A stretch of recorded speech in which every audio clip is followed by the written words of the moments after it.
very good morning, Surajit. Both of them are absolute stalwarts in the industry.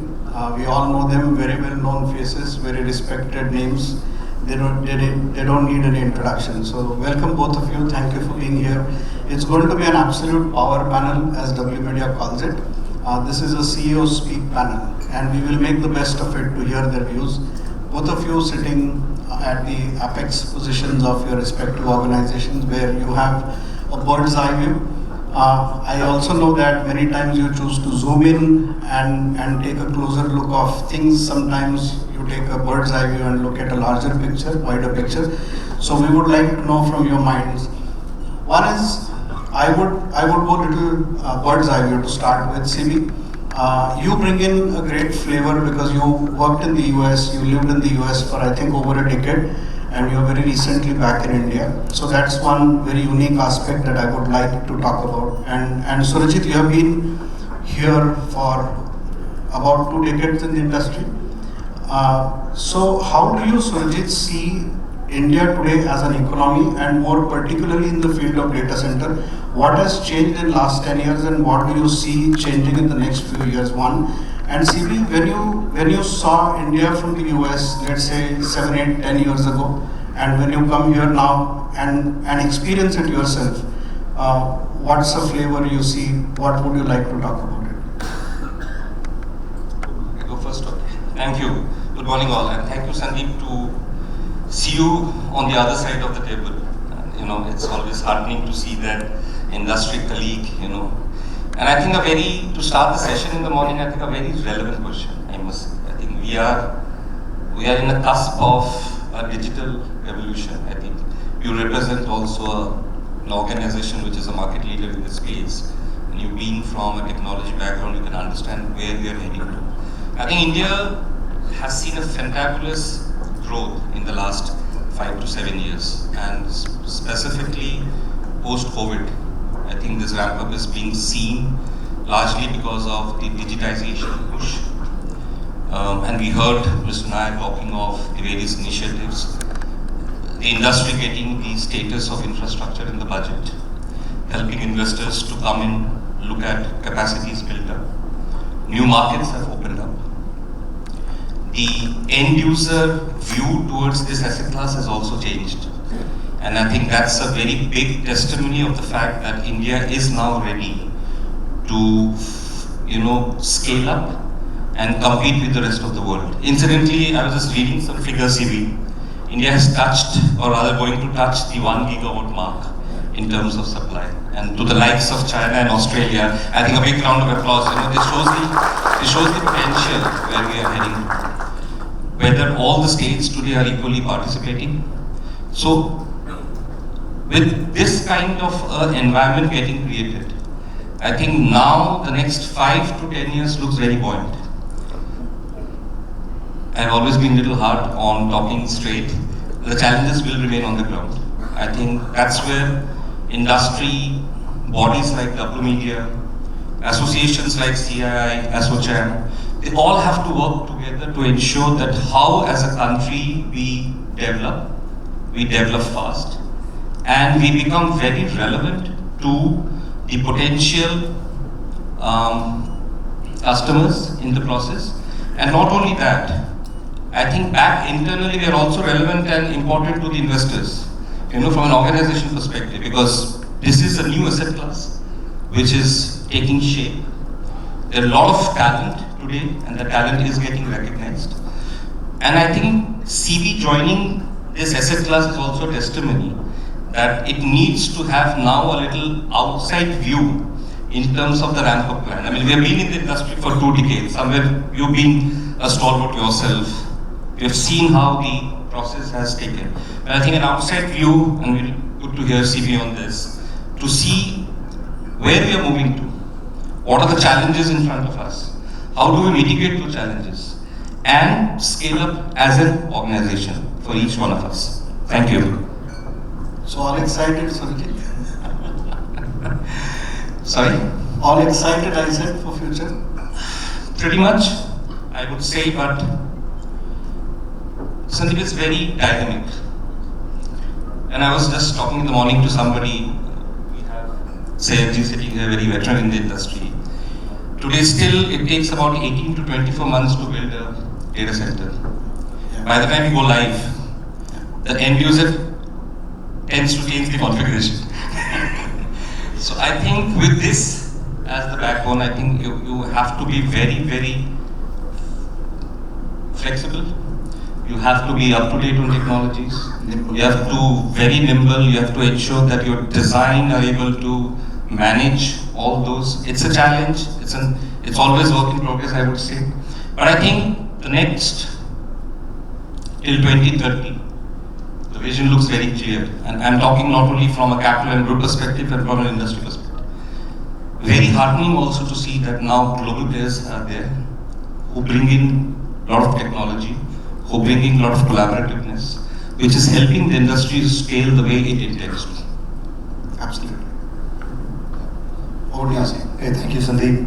And good morning to everybody here. And thank you to W.Media for having invited me and for this very important topic, which is very topical today in the country, in India. I'm also personally happy to be here because I started my career in Chennai. This was in mid-90s when I came in here. So I spent like a couple of years here before I moved out, and I'm excited to see how Chennai has changed. I mean, this hotel was not there then; it was being built. Every time I came down, I'd see it. Incredible to see it. Again, I think it's a reflection of India, about just how India has grown over the last 2-3 decades, and where we are. Even from a global perspective. So I'm personally happy to come back to Chennai to kind of come and experience how Chennai has kind of grown and developed to where it is. So thank you again, W.Media, for having invited me on this here. As Surajit actually has said, I think we are in India at a critical point, which is a very, very exciting time. And for everybody here who are either in some form or shape associated with the cloud and data center as the topic, because these two are linked, but sometimes are also not linked. I mean, they also have their own life running in on cloud and data centers. Data centers are the platform that enable cloud and other applications to run, in a way. So it's almost like, if you look back in history, and this is important for us to, and it's interesting that we've combined this as a cloud and data center, because one has to live with the other. This, like I said, if you go back in industry, when we started refrigerators as an industry, when refrigerators were invented, it was growing, but it never picked up till companies like Coca-Cola and the ice cream manufacturers actually used a refrigerator, and then through that were able to demonstrate value to everybody who actually bought a refrigerator, and then their sales went up, and the whole ecosystem around refrigerators also grew. And I say that because the data centers are like that. We're a platform that is built to be able to enable applications, to enable the cloud as one of the largest users of the data centers. And so both of these have to be hand in glove. I mean, it's not one or the other, it's actually got to be both, apart from other applications that we have. I mean, looking at the data center, I mean, even from having been in the US for a while and kind of coming in here, you've seen in US and others the rapid growth and investment in the data center that's been almost exponential over the last decade and a half, 15 years. India has been growing, but it's almost been an industry that's been growing in spite of everything, not because of everything. We've been a little bit more organic. There's been growth of the industry to where it is now. As Surajit said, we are kind of reaching that milestone of a 1 gigawatt now, which is it's a pretty big milestone. But I was talking to somebody the other day, and I was saying that the last 2 decades in India has been the decades of the mobile. That it's all been telecom. We've all been talking about 4G and 5G and how that's actually revolutionized everybody's lives and everything that we do. And I believe the next 2 decades are going to be the decades of data. And with that being said, the data centers become the heartbeat and the basic platform for how data is going to be stored, processed, and then used.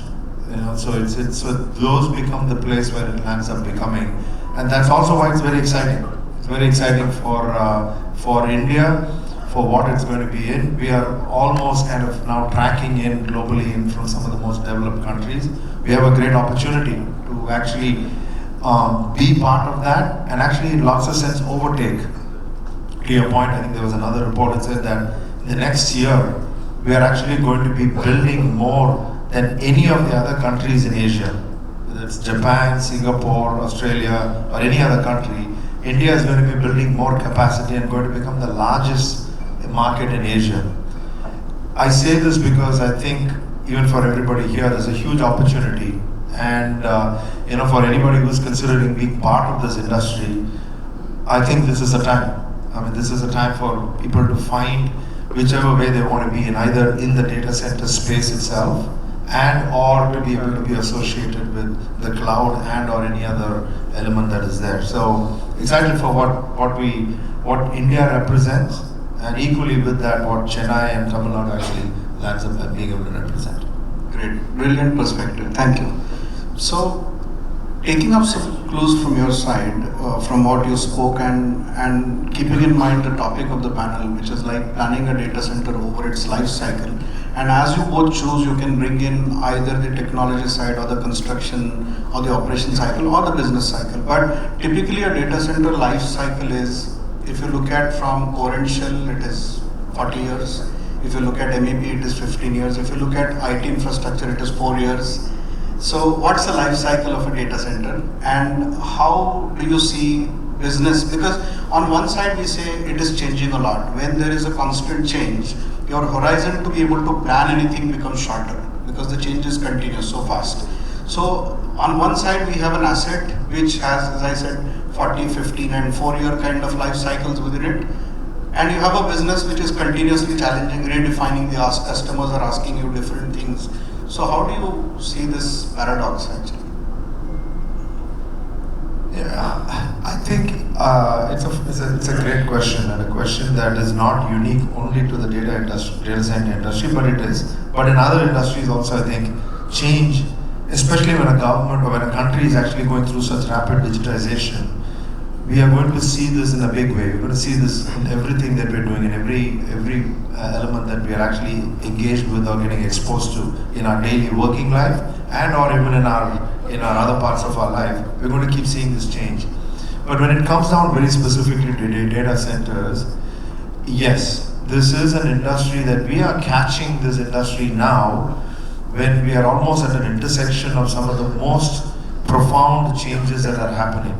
I mean, I would almost argue the last 20 years, the changes that have, or what we have been seeing through is a lot of more constancy in terms of what technology we've built up, what it has catered to and all of that. Now, because of an intersection of quite a few factors that are coming in, we are almost seeing an explosion. And some of them are just digitization of the country. I mean, while we've started and we probably benefited from it, I think we're just seeing the beginning of that whole unleashing of that digitization that's happening, and how to be able to mine that, how do we take advantage of that in the country is something that's incredible. For example, I keep saying this, every time I go back to the US, the first thing I do when I go to the airport is go to the ATM and get some cash. And when I come in here, I mean, I can just walk around everywhere without anything just other than my phone, which actually is about India in lots of sense overtaking in terms of technology compared to a lot of the developed countries. That's one just on daily life. Technology from things like AI, which are going to be so profound in terms of how it affects us, is probably a year or two down the line. But before it lands up affecting us, we need the infrastructure that has to be built to be able to get all these applications working, and that is happening now. And that's also in a rapid flux in terms of what it's going through. And there's a whole host of other elements there, just in terms of what adoption we are doing and technology. For all of this, it means nothing is going to be constant. That's the only thing that we can land up being in. And for data center providers like us and for everybody else is associated, I think the key thing for us is to understand the pulse of what's happening and have our ears very close to the ground and understanding how that's happening. Some of the ways we can do that is getting learnings from globally what's going on and what's been happening globally. We as a company, Industrial Connection, are actually in a good position, actually probably in a very unique position, because one of our shareholders is Digital Realty, which is the world's largest data center company. And so they have also, we're constantly engaged with all the hyperscalers and some of the latest enterprises in terms of what technology is being used across the world. And we get to kind of then adopt some of that here. So it's an important one for all of us to live and also be engaged with what's going on globally. And I'll encourage all of you, today information is not very scarce, it's not very difficult to access information. So we've got to kind of be aware and be available to do that. The second thing, of course, is even as we design our data centers, we've got to be able to make sure we put in the right flexibility in it to be able to manage that, whether it is elements of the latest cooling technology, which would be required as we put in high density loads, whether it's around power efficiency, so that what we operate can be efficient into a global standard or even better, and other elements of connectivity. So these are all elements that we have to constantly look at, so we can actually flexibly look at our designs and see how we can actually adapt our data centers to it. So it's a constant work, and that's also what is exciting for everybody who's in this industry. Powerful, amazing. Over to Surajit. I think I resonate to what CB is saying. I think you've been yourself sitting on the design piece for years. I think it's a very moving piece today, if you look at it. Roughly in a data center project, 25 to 30% is taken by the core and shell piece, and roughly about 65-70 odd % is by gaming. I think that's continues to be a moving piece because technology is evolving. Can you design everything on day one? Possibly no yet. But I think these new global trends which are being observed, I think is helping us to becoming more and more modular in nature. So that, to your original question, what is the shelf life? Core and shells 40 years, MEP maybe 15 to 20 years. I think that's a very important aspect I also see, and as I talk to large OEM partners like Schneider's or Vertiv's, they also now feel that the way the equipments are coming, they are able to hold it for much longer. And they bring those flexibility into their hardware also. So that tomorrow if a service provider, maybe after a 10-year wants to augment some new aspect into the design, their hardware can be able to hold that. So I think those new things are being observed, which is helping the industry to look at an asset beyond a 25 years kind of horizon. But then end of the day, every asset has a shelf life. As technology is moving fast, you go to the next, and that's how typically the trend is being seen. Great, thank you. Both of you, as I said, sitting at the apex of your respective organizations, you primarily take business decisions. And doing SWOT, SWOT, is a very, very necessary part of every business decision making. So in a situation which is so dynamic, in newer and newer risks and opportunities, those keep coming on the horizon. How do you do your SWOT? How do you keep on realigning that at a rapid pace like this? Very important and a very tough question, I would say, because I think no clear answer of this, but I think from the past experiences, you start your journey much early. You start engaging with your potential customers much early. And then you realize while you do that whatever you're trying it on the board. Now there are a lot of organizations. CB was giving one of the shareholders digital reality. Now digital reality today is globally #1 data center. They're bringing a lot of future ready design technologies. It will be much easier for a platform like this to adopt that in India, but for other players, while they do that. So I think the SWOT is very clearly early engagement for us, at least I feel like that, where we are able to understand the needs of our customers. Today, if you look at the market is clearly differentiated between, let's say, about 70% is driven by hyperscalers and roughly about 30% enterprise.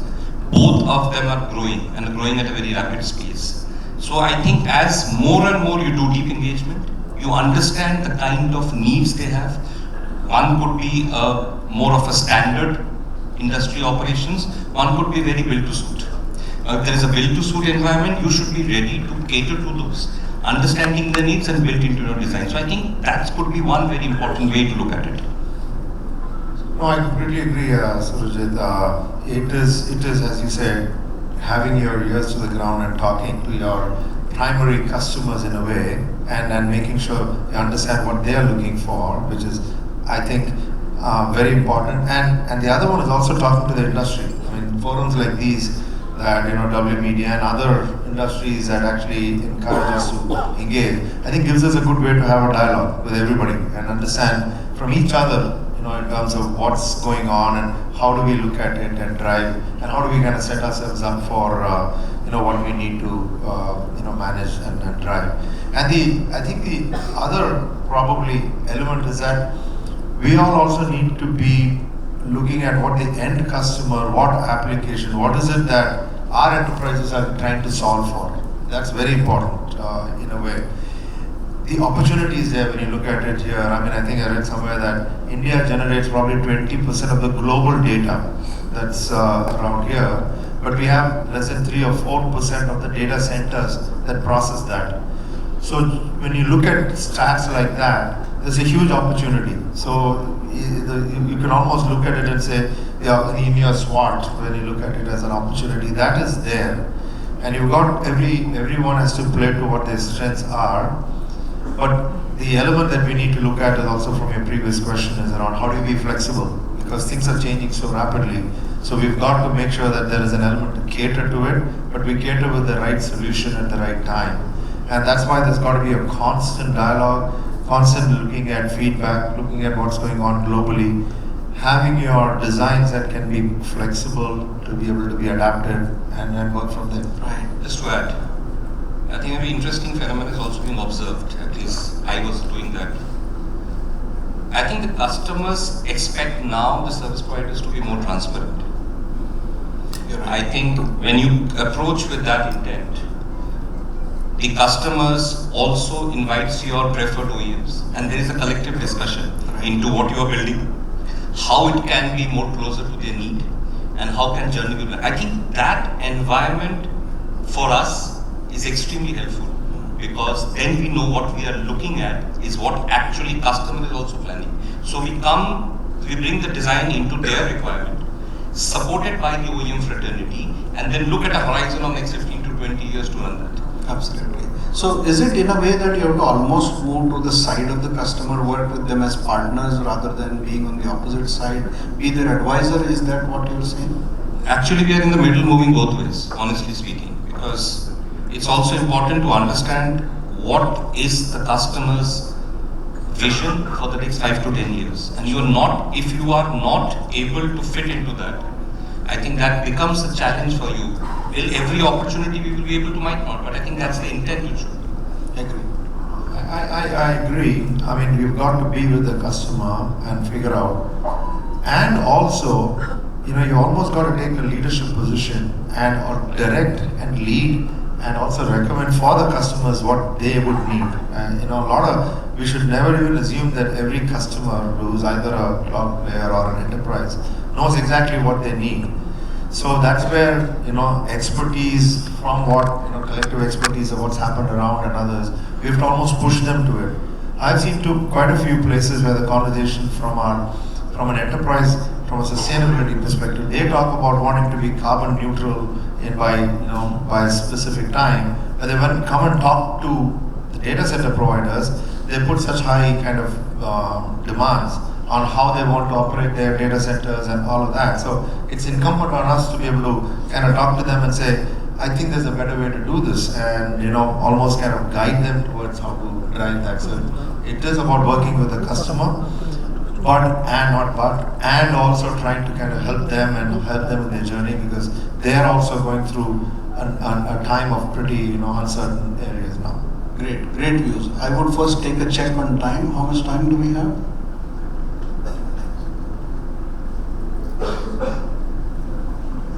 Okay, good. We have 15 minutes more. I think we will reserve about 7-8 minutes at least for question answers, because we have powerful leaders, powerful visionaries, and everybody would like to possibly have some question answers with them. So maybe one more question, we have time for that. You used a word sustainability, and I'll pick up that thread. And I will also EHS to that. Now EHS also is a lot cultural, and that's where you have seen business practices, safety practices, standards in the US, and you're seeing it now, you're experiencing yourself in India. So how important is sustainability? Is it still a nice to talk kind of a thing, or is it a part of your USP? Is it a must do thing? Or Surajit, are you seeing more and more that customers are not only preferring but doing it mandatory kind of index and EHS, as I said? I think the time of talk is over, Sandeep, on sustainability. Now it is to implement. I think customers are very clear. What is their roadmap on that? They have their internal target to be set. They want us, and I think most global organizations, rather all, also have carved out their sustainability roadmap. Sure. Today, as we built on that, I think state to state has some view on the policy framework on sustainability. And I think the entire ecosystem is driving now to make it how ease to implement that. I think it may not be on day one. Like from our group perspective, we've recently invested into a solar power plant in Chennai. Now, we being a diversified group, where we are not only into data centers, but IT parks and industrial and logistics, these kind of investments are clearly being seen. But from a data center perspective, it is a no-brainer. I think all organizations now are getting ready in terms of how they make it more ease for their end users to go green. Right. And I think every customer, especially the last one, has also niched out their requirement also very clear. That day one they need so much, day 100 they need like that, and that's how the journey is. Right. So it is possibly becoming as important for you from your USP mix. Yes, absolutely. Like your experience, your reliability, your power savings, as much important as... It's no more an optional. It is, you don't have a choice on that. I think you need to build that into your planning stage when you're doing it. Right. Yeah, and sustainable. Sorry to interrupt. I would specifically like you also to cover EHS, because like I said, you have seen it yourself in the US, and I know we as a country we have a lot to improve in that area. I want to agree to that, yes. That first thing is EHS is not just a business requirement, it's a responsibility of all of us to make sure, especially as organizations that are trying to build the capacity that we think we need over the next few years, there's always an element to see, can we do it quicker, which we should. And there can be this, we've got to make sure that EHS, which is all about health and safety, that we land up getting in, it becomes number one. It's right there on top of our agenda, as much as time, costs, and just in terms of how we land up actually building our data centers and driving it. EHS has to be right there on top there, and that's the only way we can actually instill that. And this is about everything basic as trainings, making sure the safety guidelines are properly kind of implemented, having elements to make sure that there is no compromise on any element of on safety or any health practices that we do. It's not just about managing government regulations, but it's a responsibility that everyone in an organization has towards the people who are actually engaged with you. And it's a responsibility to kind of make sure we drive that. And if we cannot take it from there, rather than ticking the box of saying, here are the 10 things that we have actually done, and so I think we are okay. But if we can put ourselves in the shoes of the families of people who actually turn up to work in our offices and in our data centers and construction and others, and then think from there, I think then we'll be able to figure out what the right, we'll be able to make the right decisions, whether there be no compromise on costs or anything around it. I am pleased to see here in India that there is a high awareness of having this as a focus. So it's not like 25 years back that we just had to somehow simply just get the job done. And so I was here in the telecom space where we were building towers. I personally built around 100,000 towers here in India when we were building the telecom networks. I can say at that time EHS was still not that right there in the focus. It was still kind of coming up. So we had people who would be able to climb towers with no safety harness and others because it had not yet gotten ingrained into our processes at that time. We've come a long way. This country's come a real long way. I mean, you see the kind of focus that it is as part of it, and I'm encouraged. I'm very encouraged by that, and I think it's a great sign of a developed country that's actually moving ahead. That elements like these are also important, as important as building capacity. Super. And I think I also feel to add a point here is that these bodies and governing, I think they also have to talk about EHS more. Correct. I think the more we talk, the more we learn, the more we share. I think sustainability is given now. And I think, as CB was saying, there's much more to it. I think in all the panels, forums, this needs to be more discussed, debated out. And then only we'll see more focus, and more very, very planned approach can be obtained from it. Completely agree. I think we'll try and see if we have a round of questions. If not, then we can possibly cover one more question. Yeah, good morning, friends. I have a question for each of you. No, you can't ask. CB, what you mentioned is about the tick list. About the tick list should be converted into checklist. Well taken. Otherwise, what happens? The big guns comes with 100 points, and they say tick list. So if they're tick list, and if you tick all the 100, then there's no fun. So that is where the operator like you should have the ability to convince them, understand them and prevail upon them. Why, what they put as a question mark can be what you call articulated in a different way.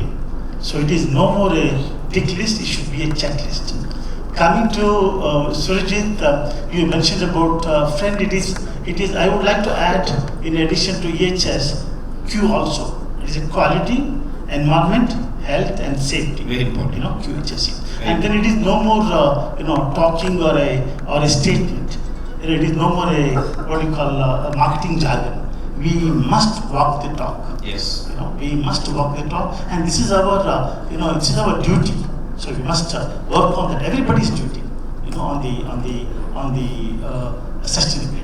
Absolutely. So this is, you take it as a question or my understanding, I really don't know. So you decide what you want to say. Yeah. Yes. So I got a good news for you regarding the sustainability solution, because this location, Kigelambakam, particularly where we are, we get the maximum wind energy. If you just see your wind app something, so also you have a lot of this wind energy companies like Gamesa, Siemens. So regarding sustainability, you already have an off-this solution right now. So if you decide you have a wind energy, particularly from the afternoon onwards, you get good breeze. So normally used for cycling and all, from say Pondicherry to Chennai, you take the back wind, or if you are coming by car also, you take the ECR route. It saves you a lot of energy. So this is why I am telling is, you really have it. You don't have to invent the energy in this respect. So we can just try some prototype also. And the Gamesa is already here in Chennai also. So you can see how much energy you can really harness from the thing. Because in India, this is a particular location, strategic location for harnessing your wind energy. Thank you, sir. Fantastic. Thank you. Yeah. Hi, my name is Anil Dev. I'm from Gino Veneta Mitsubishi Group, and I have a question which is very relevant actually. What is your take on the level of skilling or skill development, also keeping in mind the future demand? It's one of the things which I think there's some concern. And the second is, you see, we all talk about flexibility, but in India there's a trend to have multi-level, 4, 5, 6 level DCs. And on day one when we start, the terrace space is already completely saturated, leaving almost no room for density upgradation, and in future there's going to be a shift towards liquid cooling, which, as we all know, needs a lot more space on the terrace. So this is something which is not being factored, keeping in mind future of DCs and their longevity. I mean, the thing that is there about, you're talking about terrace space is there. It's an important part of every design. I mean, it already has to be done. It cannot be an afterthought. You can't do that after you've started the design and also the construction of your data center, it has to be already from the design stage that you need to be able to figure out how do you optimally use your terrace. When we come and link that up to sustainability, terrace spaces are good, but they cannot kind of compensate or be able to cater to a lot of the, whichever energy form that we are looking at. It cannot alone be able to cater to what we want from a data center space, which is why, looking at, land and looking at opportunities around wind and other forms of energy across the state, and frankly across the country, is very important to be able to see how do we take them in and manage that and drive that.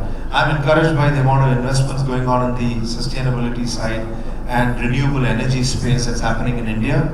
For example, one of our parents is Brookfield, and they have, as we speak now, around 20 gigawatt of renewable energy production that's actually been in various stages of development now. So, and we are planning actually from our data centers to be able to tap into that and take that in for our data centers, because this is what we can produce as renewable energy in a campus will not be enough for it. And likewise, even Reliance, which is another partner of ours, is also has sustainable renewable energy as a key focus for them and in terms of what they're doing. So I think I'm encouraged by what's happening in the sustainability and renewable energy space. It's a very important piece of how we can have a data center industry that's going to grow and also contribute to the environment and make it actually carbon neutral, because we don't want it to be at the expense of what in terms of depleting energy and burning up what we have as energy. So I think there's some good trends going on now. Sorry? Okay. I think very pertinent. Skill was a challenge, I would look at it. But I think now there are various initiatives supported by government, supported by within the organization to augment that skill. This industry also has seen a huge transformation in the last 3 to 5 years. I think traditionally in India, most of the service providers were facing the challenge of the skill. Having seen there are various initiatives joining hands with technical institutes, joining in-house programs where the skill is getting developed. Have we reached to the desired mark? Maybe not yet, but 2 years down the line, I think this challenge would be considerably reduced, at least to 30 to 40%. The reason is very simple. The amount of planning which typically is happening from a skill set perspective is being planned much earlier now, trying to understand how can be augmented and there for role. I think Sandeep also comes from that background. You should also add to this. How do you see skill getting improved over the last period of time? So I think two aspects to it. One is the unknownness of a new field. So 7-8 years back, data center operating, be it design, construction, operation, there was newness in it. So obviously there was shortage skill. Now in the life cycle that has matured, so there is no newness. There is already a lot of knowledge, awareness in the environment. So that's first. Second is when you had, let's say, 100 people initially, and we reached a stage of 200, the propagation becomes easier because the knowledge is then passed by 200 people, then by 400 people, and that's how the geometric progression goes on. So I'm sure this will get eased out because more people are in the DC, whether it is construction or operations, those many people are passing on the knowledge. So the speed of knowledge being passed on also is more. And just to add on that, I think it's also being observed that the periphery industry supporting the data center service providers, in the last 2 years, they have also augmented a lot.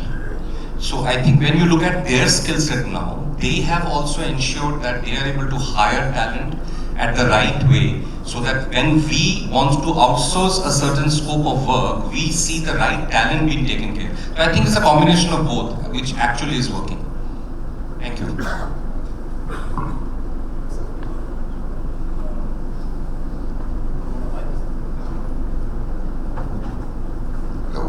Hello, could you hear me? Yeah, good morning. I'm Balakrishnan from NLP, head the MEP designs there. So it's a nice forum. I thank W.Media and the Star Wars sitting there. My only point is thinking of the future. One question to Mr. Velayuthan. So how is it PV in the US compared to our places which we are designing now? And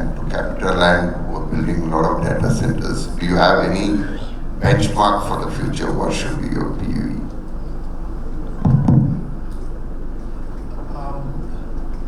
Yeah, it's a good question, because if you talk about sustainability, if you talk about how do you want to lower the cost of operations, one of the key elements becomes PUE.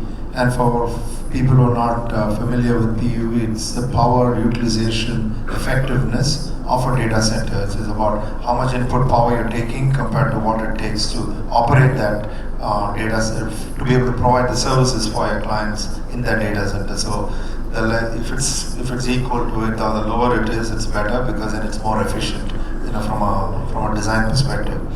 In the US again also, and all across the world, it's been a work in progress there too, because they've all been building over the last 20 years, although they've been building rapidly. And I would almost say even they are now catching up with some of the newest technology, because technology is changing, in terms of cooling, in terms of other elements of how you land up being more efficient. So it's actually even now they're actually just evolving right now.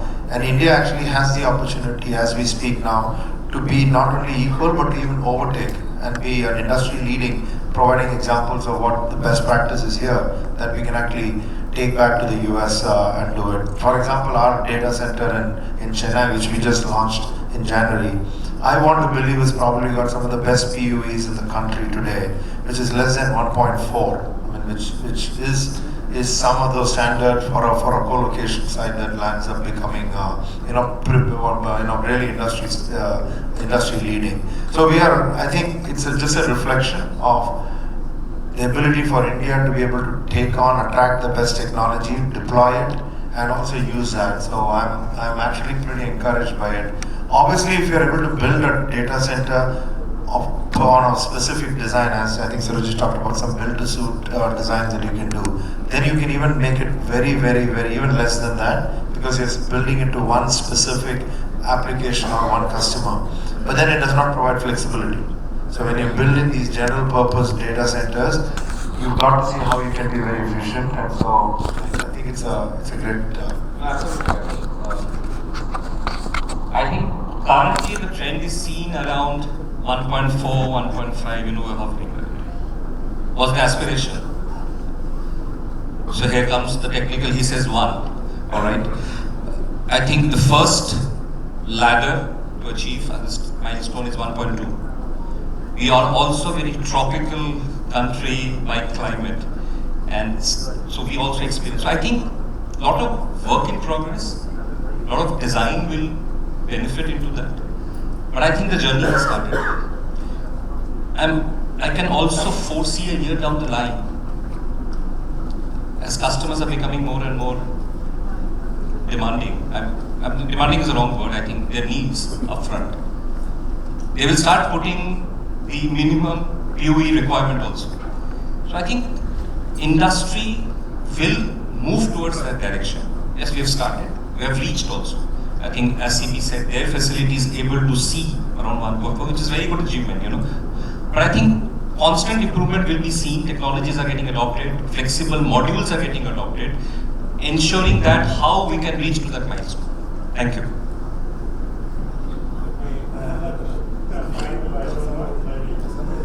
Hello, can you hear me? Yes. Let me take this. Sorry. Front benches are not supposed to take. Sorry. Something bothering my mind, so I thought let me split up. I'm Vinod Jawar from Digital Edge. As an industry, this is the industry level thought process. How, as an industry, we're looking beyond the usual 5 culprits? How are we looking beyond the cloud players? What is there as a market segment for us? All of us are running behind only a few players. And this is something which came out when I heard Mr. Praveen Nayak talk something saying that he's also building his own brownfield data center. The question to the industry is why? Why are they building the data centers alone? Don't we have the expertise within the industry to offer something as reliable what each public sector units or the state unit or the central unit requires? We have data centers which are now running the stock exchanges. We have the best of the banks running on that. We have the airports running on that, and we are seeing the history behind it. We have seen the telecom market. The government enters in this, and after a few years, they have to let go of it. Same is the case in airlines.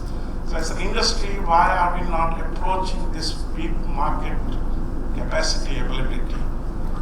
And we all know that digitization is the government's agenda, and each state government has got their own agenda to reach certain goal within that. We have been very close to, as a group, to only target few 4-5 big players. We have not been able to think beyond this, and who else is the bread and butter providers. And I think the biggest one probably is the government, which is all are looking for digitizations. It requires the industries to show them the path, saying that we are as good as them, or probably in some places better to offer those services. Just a thought for you to take it up. You know, you have touched a burning question. And I think, this thought, at least to me, I don't know about CPI, I'm sure he is also. This is a thought I go to bed with every night. Today, while I speak to CII and SOCHA bodies, even Guidance Bureau as far as Tamil Nadu is concerned, I think you're absolutely right. Today, the service providers fraternity have expertise to run critical infrastructures. There is no reason for government to look at captive. They also need to broaden their vision a little bit in the perspective that these 4-5 players whom typically the fraternity is chasing, at some point of time, they will also come to a little stability level. And that's where the industry has to look at avenues beyond. Today, enterprises have started their journey. Manjunath is here, and I think he is a testimony that he represents the Chennai CIO Club chapter. And I think enterprises today are showing that buoyancy. There was an 2005-2008 era, enterprises were not talking beyond 2 megawatt. I just came in yesterday after responding to RFP, which says 32 megawatts. So I think is the trend is set? Yes, it's because they're seeing the value. But I think, and to your question, and I think collectively as a body, CB, I think we should put this, Sandeep, we should put this very, very aggressively, my view is, to the various bodies that the government's initiative also towards this has to be more visible. I think today we have all the expertise, all the technology, we have all the financial muscle power and a global trend. I mean, we have veteran, Chatterjee sitting here who's been building data centers for ages. I mean, on ground, technology, adoption, everything. So I think there's no reason, honestly. It's only, I think, a push collectively is needed from the various forums to talk to government bodies to ensure that how can we also ensure that this space is also being addressed. Thank you. Yeah, anybody else? Or while there's somebody there? Yes. I have some. Thank you so much. I'm Dandekar. I have some few questions. So, with respect to Chennai or Tamil Nadu is concerned, IT services has revolutionized the entire job market for the past 10 years, if I rightly said. So, what do you see as a job production or job market going to increase by means of the data center? The other question is, I see that there's an upcoming trend on data center, like a nano data center. And what is your take about the nano data center? And one of the specific questions to CapitaLand. So I think it is about the Accenture Tech Park. So I have been visited the Accenture Tech Park or Capital India multiple times, but I never got the opportunity to visit the data center. Is that the data center has to be closed for all, closed box all the time, or it should not be open for everybody to visit and experience that? Because we always hear about the data centers in the world. Personally, I never been have an opportunity to experience that. Why it has to be a closed box? These are 3 questions from my end. Well, I answered the third one, which you said, which was specifically to Capital. And unfortunately, we also love to take you in to see a data center, but we are governed by customers like you who sign NDAs that you're not allowed. In fact, to certain places, even we are also not allowed in the respective floors. I think you're right. This industry has to open up a lot. And I was having a discussion just with a few of my peers in the evening. in US, and CP would agree, there is a concept of data center parks, where everybody come together and they are able to bring that a stimulating experience of technology and this thing. But today, I think we need to also scale up, from an industry perspective. We also want more and more customers should see how a data center operates. We have restrictions in terms of end users today that we can't. But I think a very important question: how much will that be possible is all subject to how the environment is also moving. To your second question, in terms of employment, I think we all know by this time now that data center doesn't give too much of employment because it's a very secured infrastructure build. But I think the kind of potential it holds today to give avenues to allied industries in terms of outsourcing various jobs to various other players, that's immense. Whether it is facility management, security, building management, PMS, so on and so forth. I think that's a model which is getting built and getting very mature over a period of time. It's more of yes. Direct requirement, you don't give. But indirect requirement. Exactly, absolutely. I think it's a huge indirect employment. I think the amount of jobs, scopes being identified is immense. It may not be seen directly because of various restrictions industry has or this asset class holds, but the add-ons are multiple across all areas. Thank you. I think you talked about nano data centers and other technology. I mean, these are all new technologies coming in and they'll all be relevant. At the moment, we have a huge demand to just build up the base data center capacity in the main cities. And as we kind of move on, all of these nano, micro, edge data centers will all be very relevant. They already are, in a way, but we still need to be able to build the scale and all the others also. So all technologies we have to keep an eye on to be able to drive it.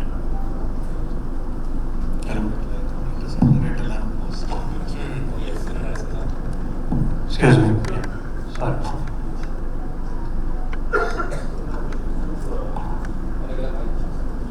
So regarding the decarbonization of the data center, are you calculating how much carbon produced by the data center? And what are the new technology solutions you are going to? One second. Would you like us to handle? Excuse me. Yeah. Would you like us to handle this question now or offline? Do we have time? It's okay. So my name is Gagan. I am from Danfoss Industries. My question is to all the dignitaries regarding the decarbonization of the data centers. So all your data center, are you calculating how much carbon you are producing, and what is your ambitious target for like 2030, right? And what are the new technology solutions you are actually getting in to reduce those carbon footprint? No, totally. We talk about sustainability, which is very linked to decarbonization, which for people, if anybody doesn't understand, it's about how do you take power which is either fossil fuel, carbon fuel that we get in, and or do we use anything renewable? So that is one element. Then there is this whole sustainability comes in all factors. One is the 3 stages, whether it's in a design stage, whether it's in your construction stage, or whether it's in your operation stage. So you have to kind of look through the life cycle of the data center to make sure it incorporated in all of these elements. And so it's a constant conversation around decarbonization, which is another word to say how are you bringing it through sustainable energy to bring it so that you can reduce it. For example, for digital realty, which is one of our shareholders, all the data centers in Europe and in US are now powered by renewable energy. So, just 100% of them. Our aim is also to kind of get to that, and I know there are some limits of how much grid we can use before we can get in renewable energy and all of that, which are the right kind of checks and balance in every local kind of compliances that we have to do. But our aim is also to be able to get to where we can completely use renewable energy and power up our data centers, in which case it positively contributes to the environment compared to actually drawing up on carbon fuel. And that's something we constantly measure all the time to see how we can get to that and drive towards it. Just wait for a year. Mark the day today. Wait for a year. You'll see the difference where we have reached. I think this is no more, as I said earlier, this is no more a choice. We have to do this. One, internal mandate from a global organization perspective, you will present. And secondly, most important, customers are giving you mandates. They will define timelines. By this, so much you need to achieve this. So I think everybody is on that way. And you see next year down the line, things will be very different. Thank you. I think I'll paraphrase. I'll just say, if nobody is watching, God is watching. If God is not watching, I'm watching. That's how it has to be. Ultimately, if there is earth, there is data center. So we all have to remember that.